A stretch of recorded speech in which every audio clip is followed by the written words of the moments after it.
Merci. Bonjour. Alors, je suis Alissa Taendiaï, directrice régionale sur la région francilienne Paris-Île-de-France, de la fédération GAMS. Comme je viens de vous le préciser, ça fait 42 ans qu'elle existe.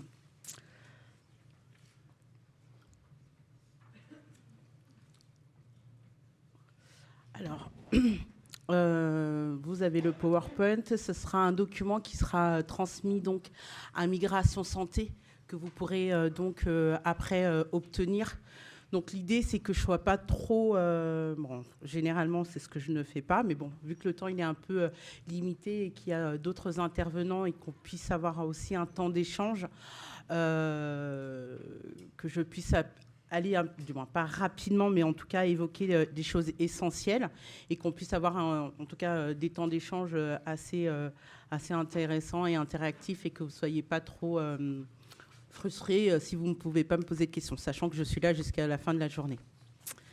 Voilà, donc le GAMS, 42 ans, comme je vous l'ai dit, à l'initiative, ce sont des femmes africaines et des professionnels de santé de PMI qui se sont rencontrés. Au départ, dans le 78, dans le quartier des Mureaux, elles y allaient pour le suivi de leurs enfants. Et ces professionnels découvraient durant ces auscultations et ce temps de prévention l'excision des petites filles. Donc effectivement, sur le sujet de déconstruire et le repérage des femmes et des petites filles, ça va être sous l'aspect de l'excision, des mutilations sexuelles féminines. Bon, c'est mon...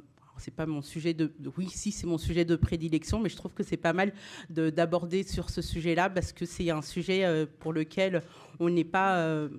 je m'inclus dedans, quand même, on n'est pas forcément à l'aise. Et je pense que c'est pas mal de partir sur des sujets aussi sensibles, voire même tabous, pour pouvoir déconstruire les a priori que nous pouvons avoir. Ce que je disais encore ce midi, on est tous parfois envahis par des stéréotypes, des préjugés, sans forcément le savoir, sans forcément s'en rendre compte.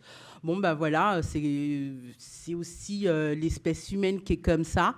Faut l'accepter. Et, l'idée, c'est de déconstruire cela. Et c'est en étant ensemble, en parlant, en discutant, tout en étant bienveillant, en étant à l'écoute pour pouvoir déconstruire et essayer de comprendre les différents mécanismes qui sont loin de nous, loin de nos pratiques, ou parfois qui ne sont pas si loin de cela, et qui peuvent nous rappeler des traditions, ou en tout cas des fonctionnements qui pouvaient aussi exister sur le territoire français. Voilà. Donc, les actions, nous faisons donc de la prévention, de la sensibilisation, de la formation et de l'accompagnement, donc auprès des professionnels, des futurs professionnels, donc de santé, travailleurs sociaux, tout type de travailleurs sociaux, tout type de professionnels de santé, tous les acteurs qui gravitent auprès de ce public-là. Donc, ça soit de l'avocat à la sage-femme, à l'infirmière. C'est aussi auprès des associations de territoire local qui travaillent auprès des populations pour lesquelles ils sentent qu'il y a un sujet autour de l'excision et des mariages forcés, parce que le GAMS travaille aussi autour des mariages forcés, des mariages précoces. Et donc, on va amener le débat, et c'est parfois plus facile de faire intervenir une association dite experte sur ces sujets-là pour pouvoir après amorcer un travail de terrain avec les populations. Voilà. Donc, plusieurs antennes. Donc, c'est une fédération nationale. Donc, effectivement, je me suis présentée en tant que directrice, mais j'étais avant cela la présidente de cette fédération pendant 4 ans. Et donc, elle a plusieurs antennes, comme vous pouvez le voir. Donc, vous pouvez contacter le GAMS en fonction de là où vous vous situez. Et pour les personnes qui ne sont pas, parce que souvent les gens disent tout se trouve à Paris, non, pas forcément. On peut retrouver des antennes en Bretagne, dans le sud, dans le nord, comme vous pouvez le voir. Et vous nous trouvez également sur les réseaux sociaux. Je vais vous faire passer une petite vidéo pour pouvoir aborder ce sujet, si j'y arrive.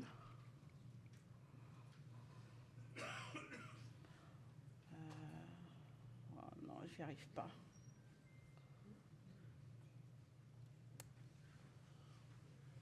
Bon, bah, je vais pas, vous n'allez pas voir la vidéo, vous allez me voir. Euh, ce que vous faisiez déjà. Donc, cette vidéo, c'était pour vous expliquer l'appareil génital. Donc, j'ai pas trop la lisibilité des professionnels ou des non-professionnels qui se trouvent dans ce lieu.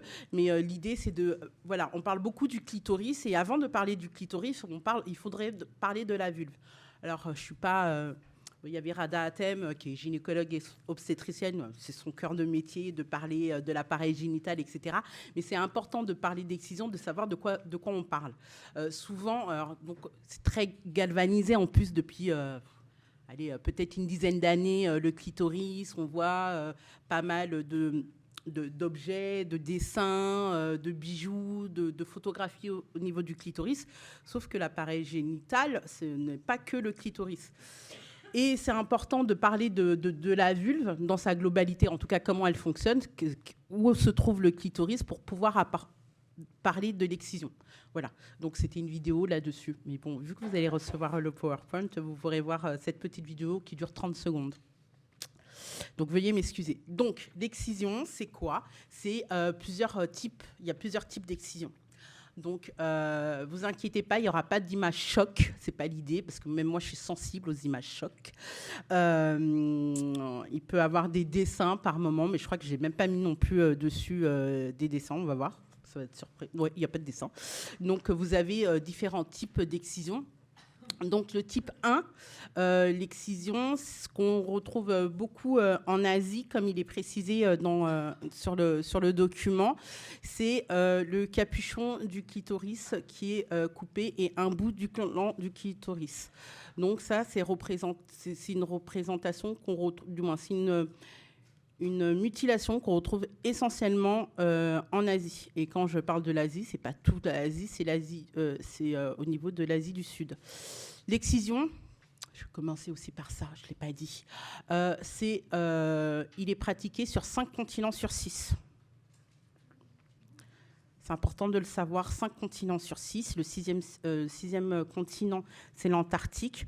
À ce jour, je n'ai pas encore la preuve. Bon, je sais qu'il n'y a pas que des pingouins, mais je n'ai pas que la preuve qu'il y ait de l'excision là-bas. Mais sinon, sur l'ensemble des autres continents, il y a la pratique de l'excision.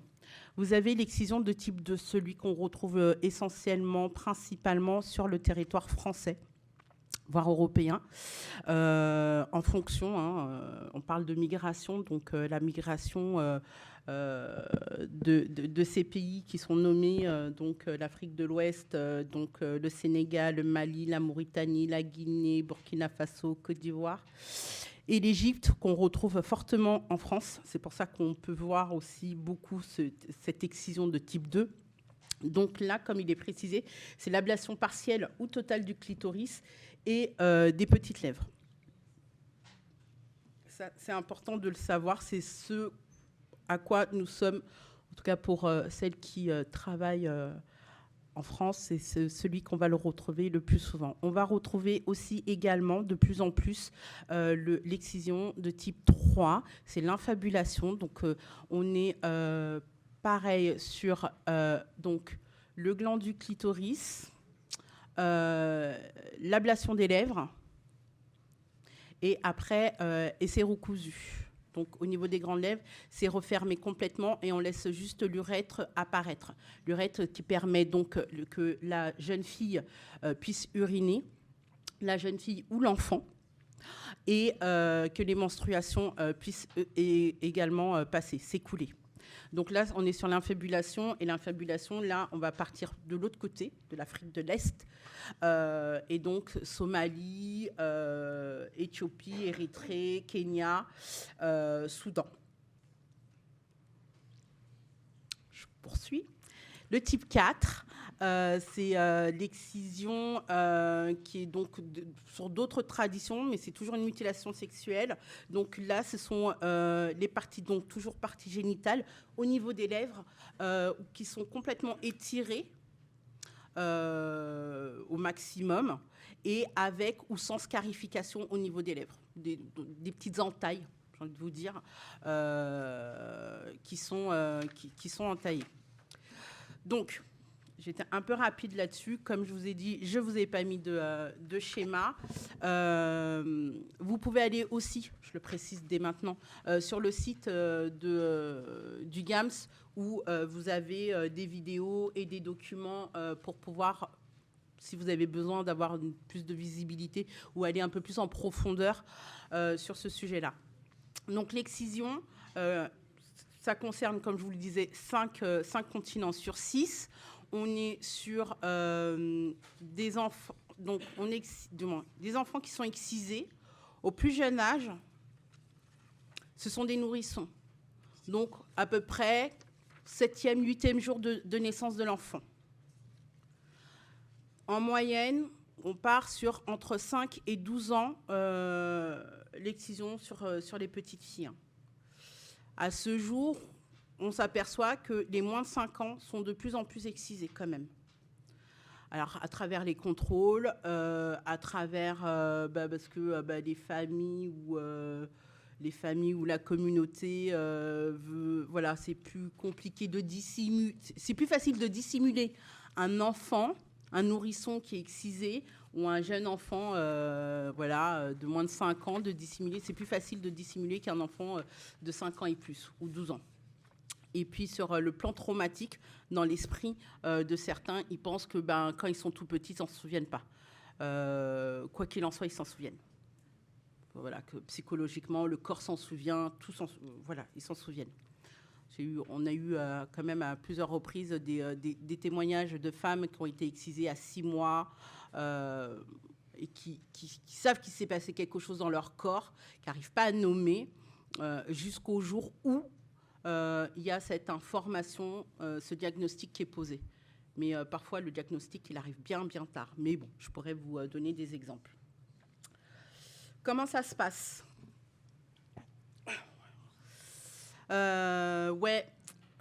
Des outils assez rudimentaires. Donc la lame, souvent on parle de la lame, on parle aussi du couteau. Le couteau, là, comme ça, c'est quand même important de savoir que les différents outils, et en l'occurrence le couteau, c'est pas un couteau qu'on pourrait imaginer, nous, dans notre esprit, un couteau un peu vieillissant, rouillé, qu'on a laissé un petit peu dans le coin, le couteau à beurre, non, c'est pas ça. C'est un couteau dit traditionnel, c'est un couteau qui a une histoire. Les femmes qui excisent, donc les exciseuses, qu'on peut appeler aussi des matrones, c'est la perpétuation d'une tradition. Donc c'est comme dans certains villages, dans certains pays, vous avez le forgeron de père en fils, grand-père, etc. Donc ça se transmet. Les exciseuses, elles transmettent leur métier, leur savoir. Aussi difficile qu'il peut paraître, ça reste un savoir, et parce que pour certaines, des exciseuses qu'on peut appeler des matrones sont aussi des accoucheuses. Donc il y a beaucoup de choses à travers les compétences qu'elles peuvent avoir entre leurs mains. Et pourquoi j'ai dit ça, le couteau, parce que ce qui est important, et c'est pour ça aussi, c'est comment déconstruire les préjugés, c'est-à-dire que les femmes les personnes qui font exciser leurs enfants, c'est pas dans un souci de maltraitance. C'est hyper important de le savoir, ça. C'est pas je n'aime pas mon enfant, je l'emmène chez cette dame, ou on l'emmène dans cette pièce avec ses autres enfants parce qu'on les aime pas. C'est pas ça du tout. C'est pour préparer le devenir de cet enfant. Cet enfant, cette petite fille, elle doit être pure, elle doit être vierge, elle doit être prête plus tard à rencontrer son mari et à rentrer dans le profil, dans le cadre. Et son cadre, pour cette petite fille-là, il faut qu'elle soit pure et il faut qu'elle soit vierge. Et pour qu'elle soit pure, il faut qu'elle soit excisée. Donc, les familles, la communauté qui pousse à le faire, c'est dans ce souci-là. C'est pas je l'aime pas, je veux lui faire du mal. On n'est pas là-dedans. Du coup, cette histoire de couteau, de soins, de rituels qui peut être badigeonné par des plantes médicinales, par des prières, etc., c'est pour faire en sorte que cette petite fille, autant que se peut, survive et soit courageuse. Malheureusement, on va voir par la suite les différents risques encourus et les décès qui passent par cet acte-là. Comme vous pouvez voir derrière la petite photo, il y a dans des pays comme l'Égypte des cliniques privées et aussi en Guinée des médecins. Je vais dire des médecins, 3 petits points, qui... alors, pour la Guinée, les médecins ils le font ça, comme diraient les jeunes, en soum-soum, donc en cachette.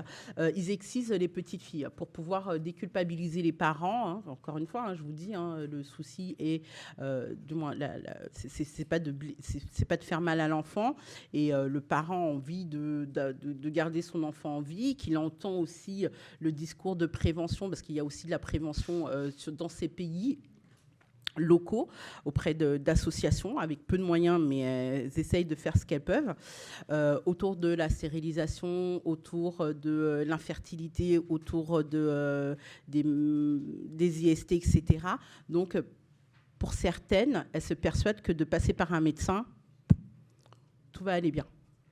Donc, au-delà du problème de l'excision, donc on coupe un organe, hein, le clitoris, c'est l'ablation d'un organe, et ben on règle le problème. Donc, ok, on fait l'ablation d'un organe. Donc, eux, c'est pas ça qu'ils voient.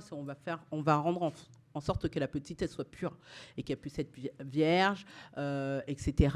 Et qu'on soit honorable dans notre communauté, que ma belle-mère va être contente parce que j'ai fait ce que je devais faire et que je suis les traces des générations à perpétuer cette tradition qui est malheureusement et qui est le constat est qui est néfaste. Donc, nous avons il y a ce problème-là, c'est qu'en Égypte, voilà, beaucoup de cliniques permettent et font l'excision des petites filles. C'est extrêmement tabou et dans ces cliniques, ils ne font pas que l'excision des petites filles parce que, je ne sais pas si vous en avez entendu un peu parler, mais tout ce qui est autour de la chirurgie esthétique des lèvres pour qu'elles soient plus hype, plus gonflées, plus ceci, pour pouvoir entrer dans des codes. Donc, au-delà de l'aspect pornographique, mais en Égypte, il y a un culte autour de la vulve de la femme. Donc, ces cliniques aussi répondent à un certain esthétisme pour la femme. Mais ça, c'est peu dénoncé. Le comment, donc survivante, donc un quart des survivantes des MSF, donc on parle de combien de chiffres quand même, c'est important de donner des chiffres. Aujourd'hui, à ce jour, donc les chiffres sont tombés en mars 2024, c'est 230 millions de femmes qui sont excisées dans le monde. C'est énormissime. Et en France, on estime, et avec des calculs, avec un travail en étroite collaboration avec une sociodémographe sur plusieurs années, on estime qu'en France, risque d'excision et des risques avérés, 125 000 filles. Pardon ? Par année. Par année ? En tout cas, oui. Ouais. 125 000. Alors, moi, ça m'a fait... je vais être très honnête avec vous. Hein. J'étais hyper surprise sur ce chiffre-là. Et pourtant, ça fait un petit moment que je travaille au GAMS. Mais force de constater que non, c'est vrai. Demain, on intervient dans le département du 93, dans une ville. On nous demande d'intervenir parce que, voilà, il se chuchote des choses autour de l'excision, autour des mariages forcés. Donc, on n'est plus au-delà des rumeurs. La semaine dernière, j'ai eu un appel de 2 fillettes de 10 et 11 ans qui ont été excisées au pays et elles l'ont dit en classe et elles se sont fait exciser il y a 1 an. Et c'était pendant les vacances. Donc, quand on parle de risque d'excision, de quoi parle-t-on ? Est-ce que les petites filles, elles sont excisées sur le territoire français ? À ce qu'il paraît, il y aurait des niches quelque part. Mais j'en sais rien. On n'en est pas sûr. Moi, tant que je n'ai pas des choses de manière avérée, factuelle. Par contre, une chose est sûre, c'est que des petites filles, des jeunes filles, cette nouvelle génération-là, c'est 15-16 ans, qui ne connaissent rien à l'excision. Comme tout à l'heure, notre collègue nous disait que le VIH, c'est pour les vieux. Et l'excision, ça ne les concerne pas, ils ne savent même pas ce que c'est. Moi, je vous dis excision, alors quand je leur parle de mutilation sexuelle féminine, je les ai déjà perdus, mais ça ne leur parle pas du tout.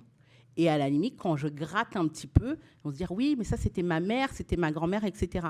Ce sont des jeunes filles qui ne sont pas parties encore dans leur pays pour x, y raison, mais on sait que généralement, quand les enfants, quand elles sont jeunes, elles ne sont pas forcément parties, mais quand les parents commencent à avoir les moyens, sont bien installés, que les histoires administratives, etc., permettent d'avoir une assise, ils commencent à emmener leurs enfants et généralement leurs jeunes filles, par toute la crainte que la société occidentale ou la société moderne peut apporter, parce que qu'elle soit occidentale ou dans un autre continent, les changements sociétaux, elles s'opèrent de partout et ils s'en rendent compte.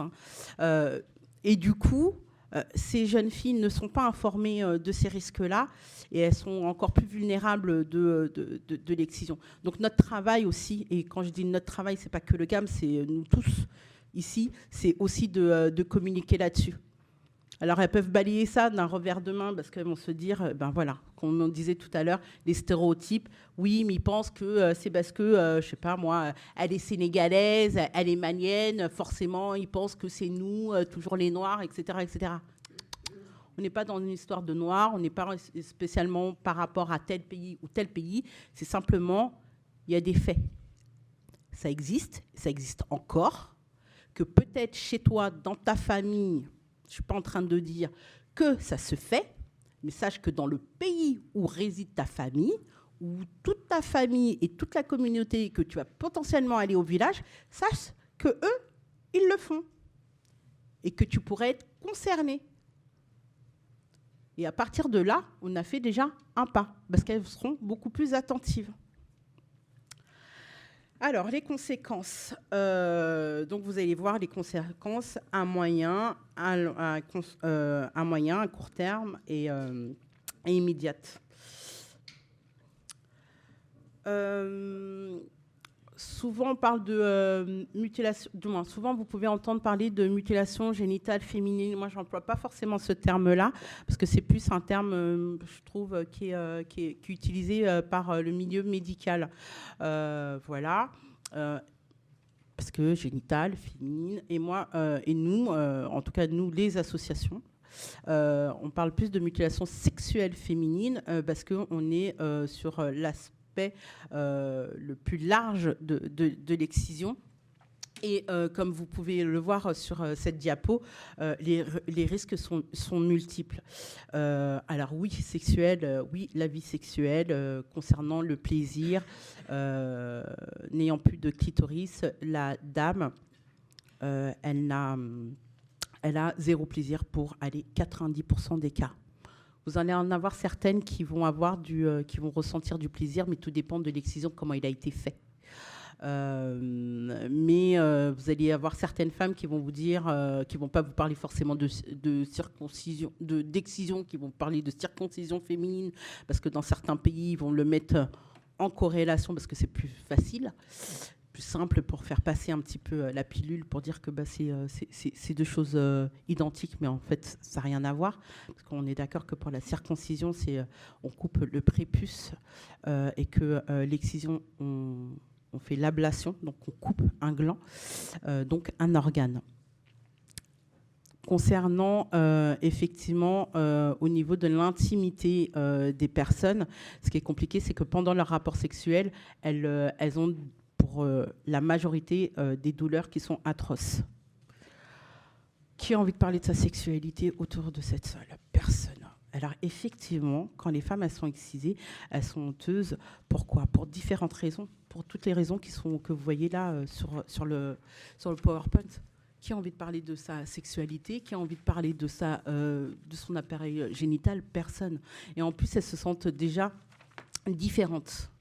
Elles ne comprennent pas tout. Tout dépend où est-ce qu'elles sont. Quand ce sont des femmes qui sont migrantes, elles n'ont pas tout ce savoir que celles qui sont ici, qui ont eu cette éducation et cette information, ou qui sont parties chercher cette information, parce que ce n'est pas forcément tous les parents qui vont parler de sexualité avec leurs enfants. Voilà. Comme je dis, ce n'est pas tout le monde qui est à l'aise par rapport à ça. Mais pour autant, les femmes migrantes, quand elles arrivent, elles n'ont pas tout, elles ont pas forcément, pour celles qui n'ont pas été scolarisées, et on dit bien scolarité poussée, elles n'ont pas forcément tous ces savoirs. Elles ont d'autres savoirs autour de la sexualité à travers l'oralité, les grands-mères, les sœurs, les tantes, ce qu'elles disent, mais elles disent par rapport à ce qu'elles connaissent. Et elles, toutes, elles sont excisées pour la plupart. Donc, elles ne sont pas dans la normalité quand elles ne sont pas excisées. Waouh, ok. Il me reste 6 minutes. Elles ne sont pas forcément dans la normalité. Donc, pour elles, c'est compliqué. Elles sont en état dépressif. Aussi difficile que ça peut être, elles n'arrivent pas forcément à le nommer, mais quand on rentre un peu plus dans le détail, et comme vous avez pu entendre Rada Hatem ce matin, de dérouler tous les types de stigmates autour des angoisses, de la colère, des modes de fonctionnement, de l'attitude, etc. Ça peut être sous-jacent à cela. Aussi difficile que ça peut paraître, c'est-à-dire que quand ça a été fait quand elles étaient jeunes, on se dit mais comment ça se fait qu'à 20, 30 ans, à savoir qu'elles arrivent généralement auprès des associations vers 30 ans. Il y a tout un cheminement. Il faut accepter, il faut pouvoir en parler et de se dire, bon, alors, ok, je suis normale, je ne suis pas normale, mais là, quand elles sont en couple, consenti, c'est pas simple parce qu'on reçoit des couples, donc la demande autour de l'excision ou à travers la réparation ou comprendre ce qui se passe. C'est parfois le couple, parfois c'est la femme seule, parce que ça y est, j'allais dire ça y est, c'est horrible, ça y est, le monsieur il est mort, mais parce qu'elle n'a pas voulu se marier avec, c'est qu'elle n'attendait pas qu'il meure, elle aimait son mari, sinon c'est dans ce cadre-là. Mais c'est compliqué pour elle. Les règles, les menstruations durent à peu près une dizaine, voire 14 jours, avec des saignements abondants. Et effectivement, quand on sait tout ça, et qu'on les a en face de nous, et on se dit, c'est chaud, comment on va parler de ça? Parce que c'est gênant.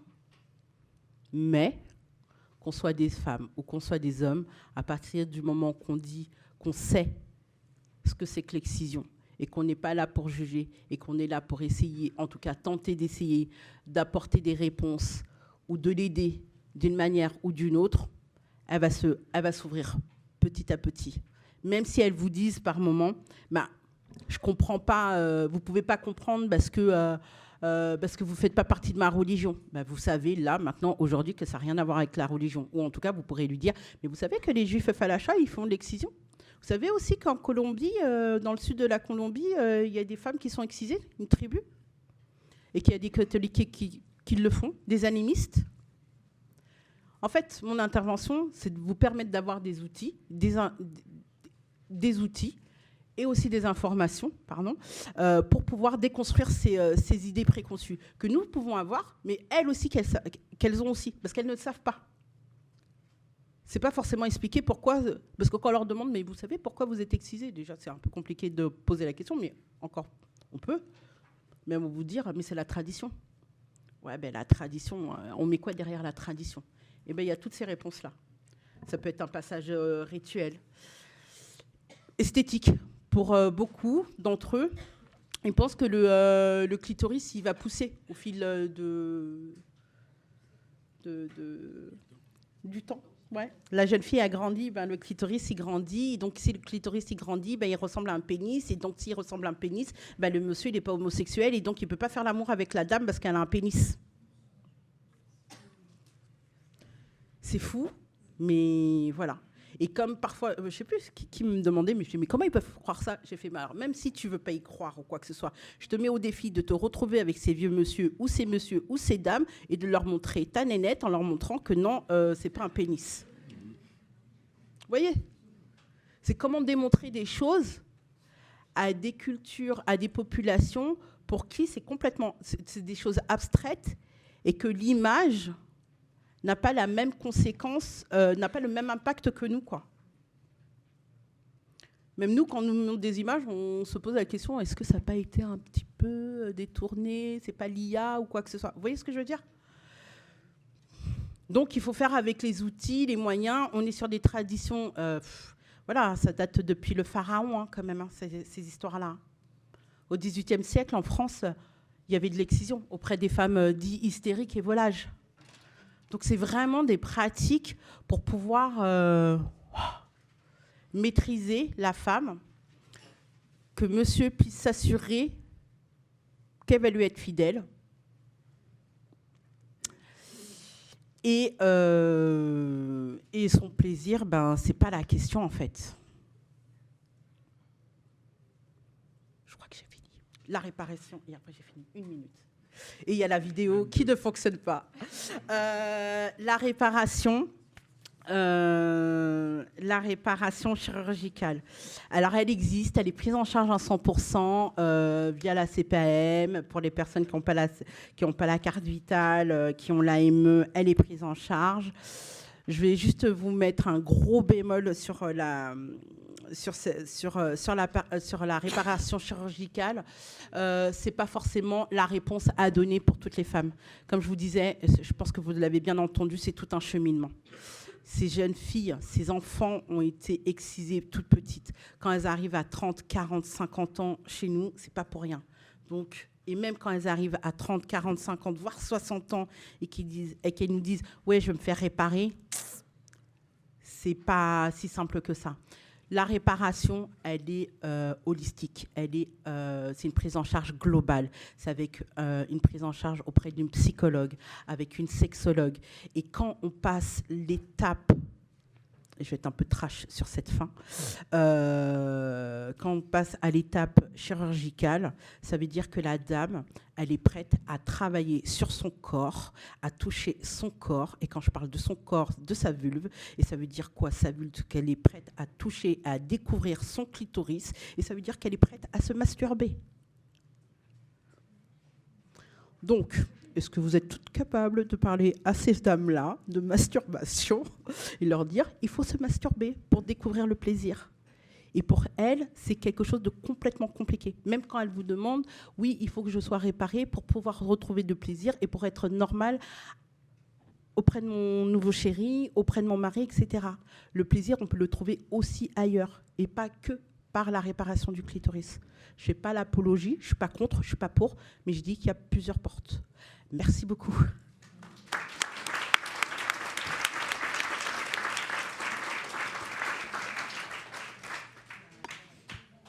Bien. Merci Aliceta. Donc c'est, comme tu l'as dit, c'est un sujet tabou et sensible, mais qui reste très répandu. Les mutilations sexuelles féminines, c'est un phénomène mondial, un phénomène que nous vivons donc, dans 5 continents sur 6. Il est très répandu aussi en France. Donc ton éclairage nous convainc qu'il faut poursuivre le travail de prévention, de sensibilisation, d'accompagnement. Et c'est ce que fait le GAMS. Donc là, nous allons prendre 10 minutes pour vos questions et les réponses pour aller un peu plus loin donc, dans cette présentation. Et si on a plus de temps, on peut y revenir tout à l'heure. Donc, les hommes sont minoritaires, donc... Il faut quand même un second micro. Je ne sais pas qui a le second micro. Donc, on va commencer par le monsieur qui est en face de moi. Oui. Si vous pouvez vous présenter rapidement. Oui, bonjour, Emmanuel, assistant social et président d'une association destinée aux femmes victimes de violences. Je me posais une question au sujet des mariages forcés. J'ai beaucoup de méconnaissances à ce sujet. Je me rappelle juste qu'il y a à peu près 35 ans, dans le 93, notamment des jeunes musulmanes ont dû partir de chez elles ou se battre. Et des jeunes musulmanes, encore aujourd'hui à Nanterre, m'ont dit qu'elles avaient bien fait comprendre à leurs parents que non, elles ne épouseraient pas un tonton du bled ou quoi que ce soit et qu'elles étaient femmes. Donc, où est-ce que ça en est aujourd'hui? Quels sont les chiffres? Quelles sont les communautés concernées? Ça m'intéresse beaucoup. Alors, je vais faire de la pub. Parce que ça... donc là, le 4 décembre, on organise un colloque sur les mariages forcés. Donc à Paris, dans le 9e, je crois. Oui, c'est ça, c'est dans le 9e, avec le Zonta. Donc, sur toute la journée, vous pouvez trouver l'information sur Internet, sur les réseaux. Donc, voilà. Alors, oui, les musulmanes, mais pas que. Les chiffres sont... ils sont pas bons, hein. Ils seront pas bons. On est autour de 122 millions de jeunes filles excisées, de jeunes femmes mariées de force. Et en plus, j'aime pas trop, du moins, c'est pas que j'aime pas dire ça, j'aime femme. Généralement, celles qui sont mariées de force, ce sont des adolescentes. Donc j'ai du mal quand on parle des femmes mariées, de femmes mariées de force, parce que quand elles nous le disent, elles sont déjà femmes. Mais ça s'est passé généralement, au plus tôt, allez, 13 ans. Sachant qu'on sait, dans certains pays, type Afghanistan, Irak, etc., d'autant plus avec le Covid, il y a eu une explosion de mariages forcés, et les petites, elles avaient 9-10 ans. Alors, pour certaines, dans les pays tranchés, elles ont pu avoir entre guillemets, avoir la chance, c'est-à-dire mariées de force, donc pour avoir une dot, pour pouvoir faire survivre la famille. Et la petite, au bout de ses 12-13 ans, quand elle a 12-13 ans, elle rejoint le papy. Ouais, là, je ne dis pas senior parce que c'est trop gentil pour eux.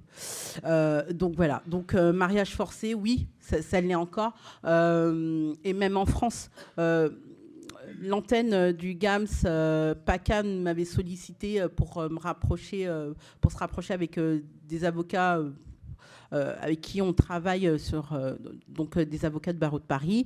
Cette jeune fille, elle est au lycée, elle est en première, et pendant les vacances scolaires, la veille des vacances scolaires de la Toussaint, elle a fui le domicile parce que ses parents avaient réquisitionné son passeport. Donc elle avait un parcours un peu migratoire, c'est-à-dire qu'il sortait de l'Algérie, et elle avait fait à peu près 15-16 ans en Espagne. Et arrivée en France, donc Marseille, et donc ils avaient décidé, 16 ans, qu'elle devait repartir en Algérie de force pour se marier avec l'ami du papa. C'était il y a moins d'un mois. Donc, ouais, malheureusement, ce qu'elle vous dit, c'est vrai. Et à la fois, j'entends, et j'ai une dame qu'on a vue il n'y a pas très longtemps, je mets des guillemets parce qu'il n'y a aucune prétention de ma part en disant ça, qui me disait qu'il venait pour éviter que sa sœur excise sa petite fille, donc sa nièce, car elle-même avait été excisée au pays il y a 20 ans de cela, au Mali. Elle avait appelé le GAMS qui avait pu la faire sortir de là avec les associations locales, etc. Et pareil, et mariée de force. Donc, elle avait été excisée quand même à 17 ans, et elle avait échappé à quelque chose près d'un mariage forcé. Une deuxième intervention.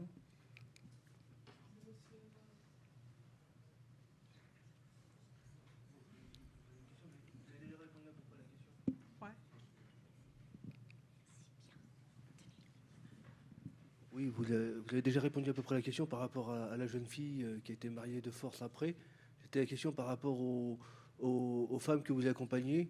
Est-ce que dans l'accompagnement, elles prennent conscience aussi de ne pas perpétrer cette tradition ancestrale et de protéger leurs enfants aussi de ces rites, hein, un peu de ces traditions oui. abjectes, hein.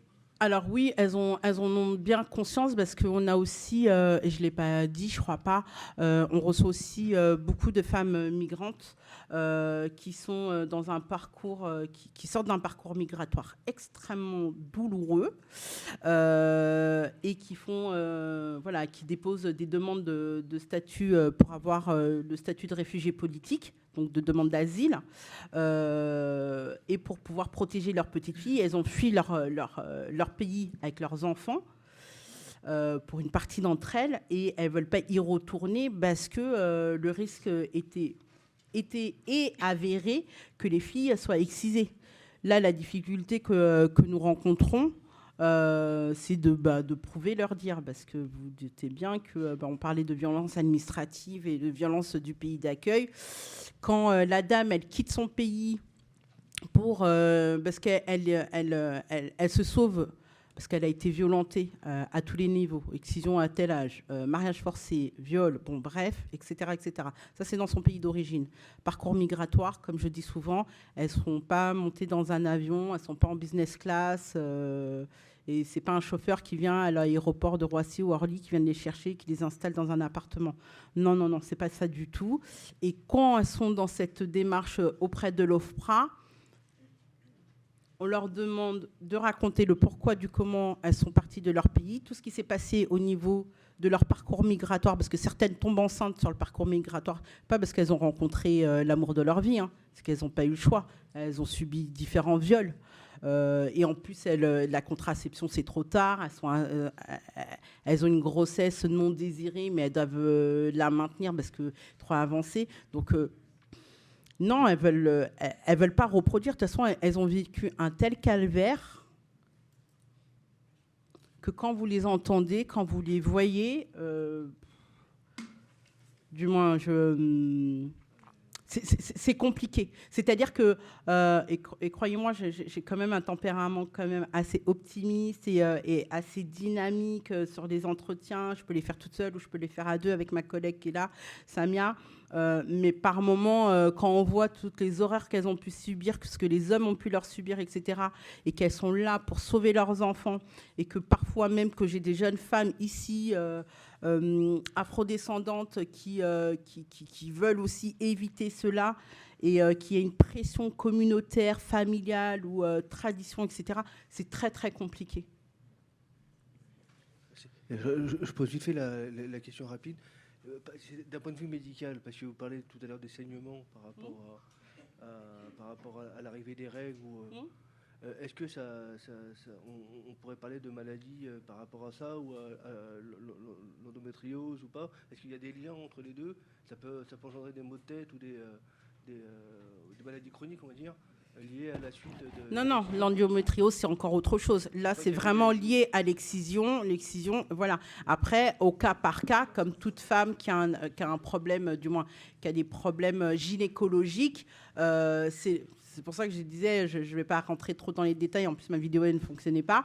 C'est le gynécologue qui va relier les faits. Maintenant, nous, ce qu'on sait, et c'est que toutes ces femmes qui ont été excisées, elles ont toutes les mêmes problématiques, pour la plupart, avec des règles qui sont très douloureuses et qui durent longtemps. Je prends la dernière question. Ouais. Juste, vous n'avez pas fait le lien avec l'hymen par rapport à la pureté, en fait, la différence entre l'ablation du clitoris et l'hymen. Moi, je pensais que quand on parlait de réparation, c'était de reconstituer un hymen. Non, c'est pour ça que j'en ai pas parlé de l'hymen, parce que ça n'a rien à voir. Je parlais de la virginité, tout simplement.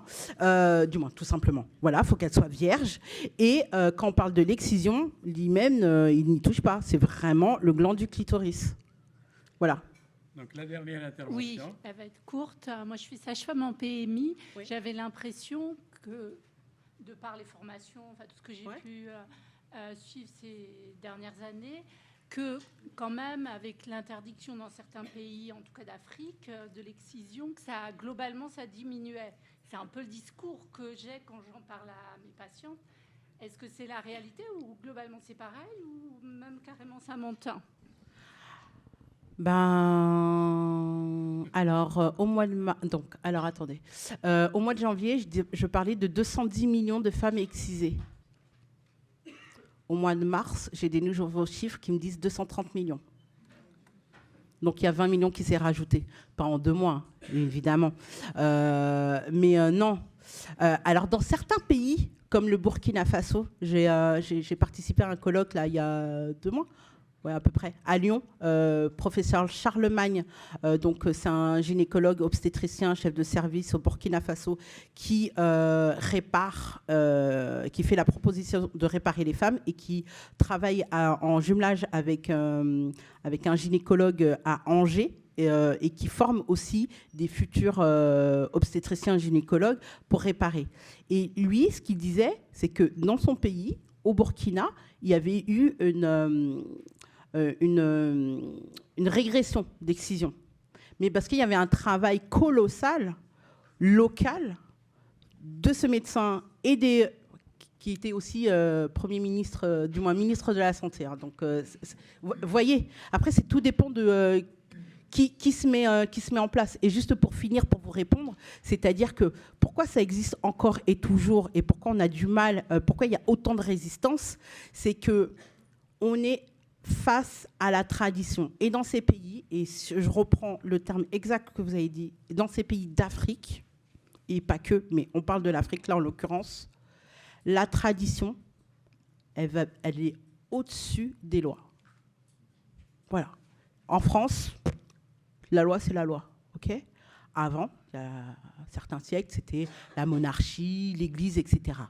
Et ben, sur le continent africain, en tout cas subsaharien, voilà, la tradition, elle cohabite avec les lois, ok ? Mais s'il y a un choix à faire, du moins, la population, elle va plus tendre vers la tradition que sur les lois. Et les lois, effectivement, elles existent dans 92 pays. Mais comme ici et comme ailleurs, ce n'est pas parce qu'il y a des lois que les gens respectent la loi. Merci.